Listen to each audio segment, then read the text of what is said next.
चलो बच्चों, चलो अब एक्सरसाइज 5.1 के कुछ और क्वेश्चन सॉल्व करते हैं। जैसे हमने लिया है क्वेश्चन नंबर 8 और क्वेश्चन नंबर 8 में हमको इस फंक्शन के ऑल पॉइंट ऑफ डिसकंटिन्यूटी, जिन जिन पॉइंटों पर ये डिसकंटिन्यूअस है उसको हमको चेक करके बताना है। अब पॉइंट नहीं दिया है पर्टिकुलर कि इस पॉइंट पर इसको हमको चेक करना है, तो इसका मतलब है कि हमको पूरा नंबर लाइन सर्च करना है। नंबर लाइन कहाँ से कहाँ तक है? अपने प्रीवियस वीडियो में हमने बताया था ये 0 है, इधर माइनस इनफाइनाइट है, इधर प्लस इनफाइनाइट है। तो सबसे पहले देखिए f(x) की वैल्यू है, अब इसका सलूशन देखिए। f(x) है mod x upon x when x less than 0 or x greater than 0। Not equal to 0 का मतलब क्या है? f(x) की वैल्यू तब है जब ये 0 से लेस है या 0 से ग्रेटर है। f(x) = 0 पर तो इसकी वैल्यू 0 है, यानी f(x) की value mod x upon x तब है जब x या तो 0 से लेस है या तो 0 से ग्रेटर है। तो हम देख रहे हैं कि when x less than 0 or x greater than 0 f(x) की वैल्यू है mod x upon x। ये mod x कंटिन्यूअस फंक्शन होता है अपने डोमेन में और x पॉलिनोमियल फंक्शन है। ये दोनों का कोसेंट फॉर्म है, यानी किस फॉर्म में है? ये f/g के फॉर्म में है। ये f/g का फॉर्म है। जब न्यूमरेटर भी कंटिन्यूअस है, डिनोमिनेटर भी कंटिन्यूअस है, तो दोनों का रेशनल फॉर्म भी कंटिन्यूअस होगा। इसलिए f(x) = mod x upon x when x less than 0 or x greater than 0, यानी इस इंटरवल में भी ये कंटिन्यूअस है और इस इंटरवल में भी कंटिन्यूअस है, केवल 0 को छोड़कर। Then f is continuous, f continuous. अब 0 की बारी आई हमारी, तो हम क्या करेंगे? अब ले लेंगे एट x = 0।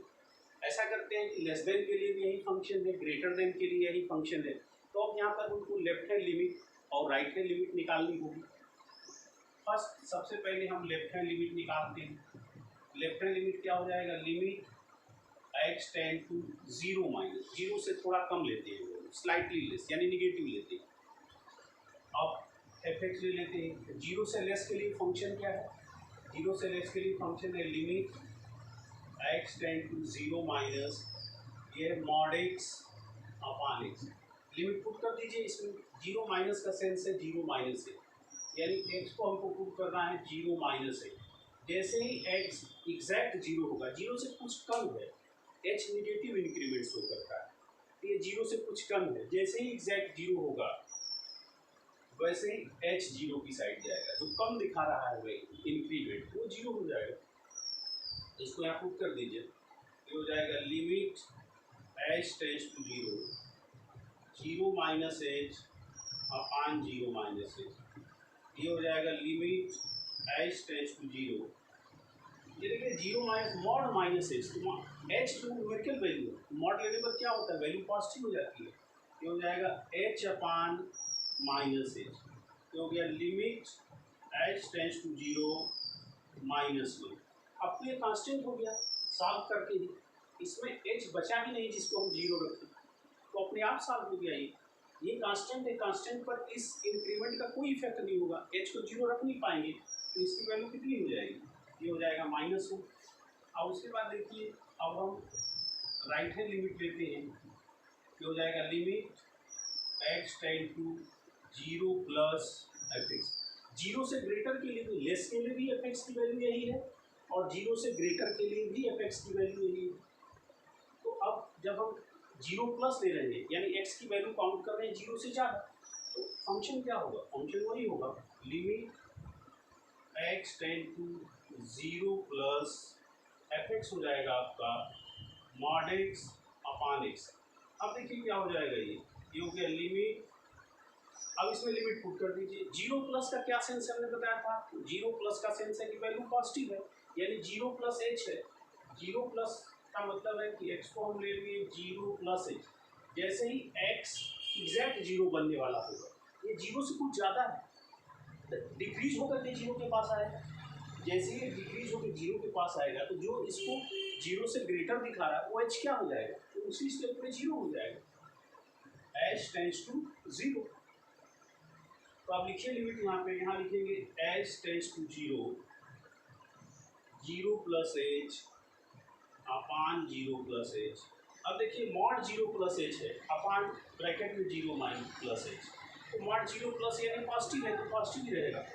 ये हो जाएगा limit H tends to zero, mod zero plus H positive है तो पॉजिटिव हो जाएगा, अपान जीरो प्लस एच तो पॉजिटिव है ही, ये हो जाएगा एच, ये हो गया limit H tends to zero, H upon H खुद ही कैंसिल होकर के वन हो गया, कांस्टेंट हो गया। कांस्टेंट का इस लिमिट पर कोई इफेक्ट नहीं होता है, तो इसकी वैल्यू कितनी हो जाएगी, इसकी लिमिट तो वन ही हो जाएगी। अगर वेरिएबल एक्स रहता या एच रहता इसमें तो उसको हम जीरो पुट करते, यहाँ पर तो इसका कोई इफेक्ट नहीं होगा। ये कितना हो जाएगा, ये कांस्टेंट है, इस पर एच टेंड्स टू जीरो का कोई इफेक्ट नहीं होगा, इसकी लिमिट वन ही रहेगी। अब हम देख रहे हैं यहाँ पर क्या गया हमारा, left hand limit minus one है और right hand limit plus one है, यानी left hand limit not equal to right hand limit, then f is discontinuous at x is equal to 0। अब इसी एक्सरसाइज का एक और क्वेश्चन लेते हैं।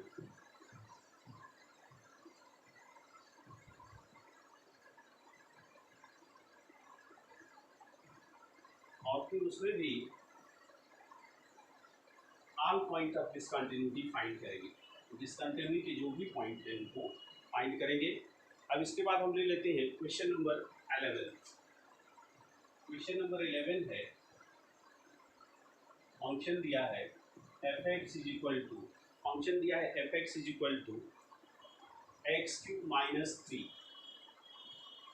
X cube minus three when x less or equal to two, when x less or equal to to.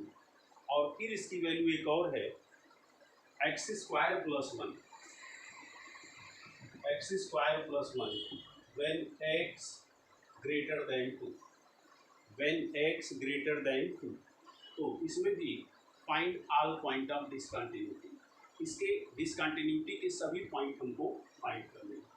तो अब यहाँ देखिए टर्निंग पॉइंट इसका टू है, यहाँ मान लीजिए वन है, यहाँ टू है, तो ये टर्निंग पॉइंट है इसका। तो सबसे पहले देखिए solution, when x less than two और x ग्रेटर देन टू, जब x लेस देन टू लेते हैं तो एफ एक्स की वैल्यू एक्स की माइनस थ्री है, ये पॉलिनोमियल फंक्शन है। When x greater than two लेते हैं एफ एक्स की वैल्यू है एक्स स्क्वायर प्लस वन, ये भी पॉलिनोमियल फंक्शन है। तो दोनों ही कंडीशन में एफ एक्स क्या है, पॉलिनोमियल फंक्शन है, और पॉलिनोमियल फंक्शन अपने डोमेन में कंटिन्यूअस होता है, इसलिए f x when x less than two और x greater than two f will be continuous, f will B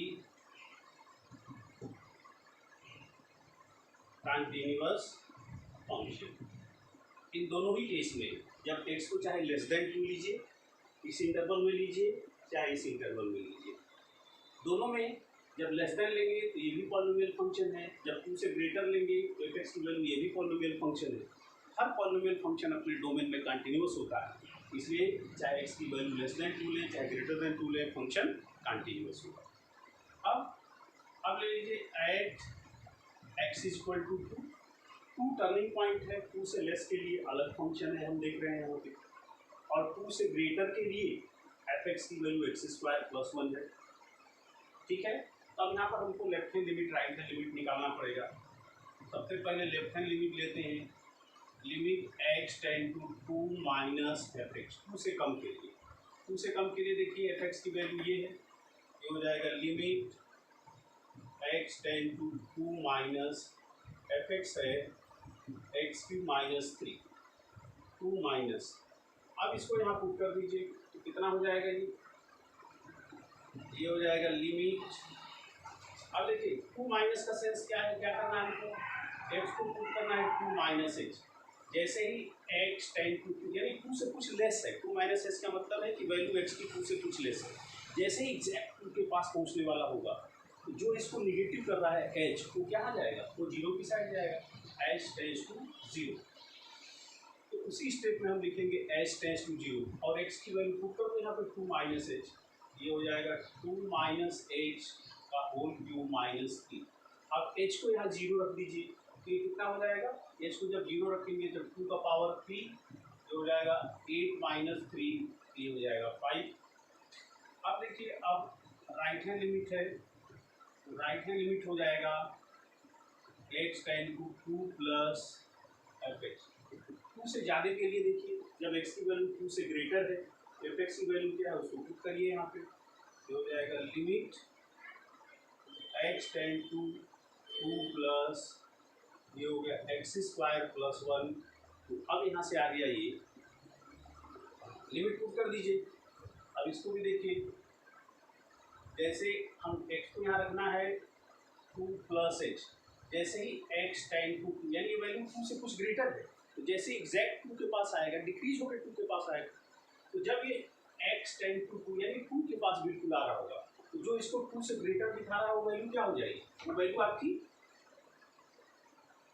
zero हो जाएगी, यानी h टेंस टू जीरो हो जाएगा आपका। ठीक है, अब यहाँ पुट कर दीजिए लिमिट, ये हो जाएगा limit h tends to zero 2 plus h का होल स्क्वायर प्लस 1। अब h को यहाँ जीरो पुट कर दीजिए, h को जीरो पुट करिए, तो h को जब जीरो पुट करेंगे तो 2 का स्क्वायर हो जाएगा यानी 4 हो जाएगा, ये हो जाएगा 4 प्लस 1 इज इक्वल टू 5। यहाँ से आ गया कि left hand limit equal to right hand limit, then there are no points of discontinuity, then there are no point of discontinuity। यहाँ डिसकंटिन्यूटी का कोई पॉइंट नहीं, सारे पॉइंट कंटिन्यूअस हैं। तो इस तरह से हम केस बना करके इस एक्सरसाइज के क्वेश्चन को सॉल्व करेंगे।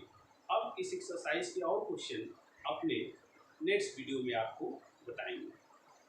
ओके।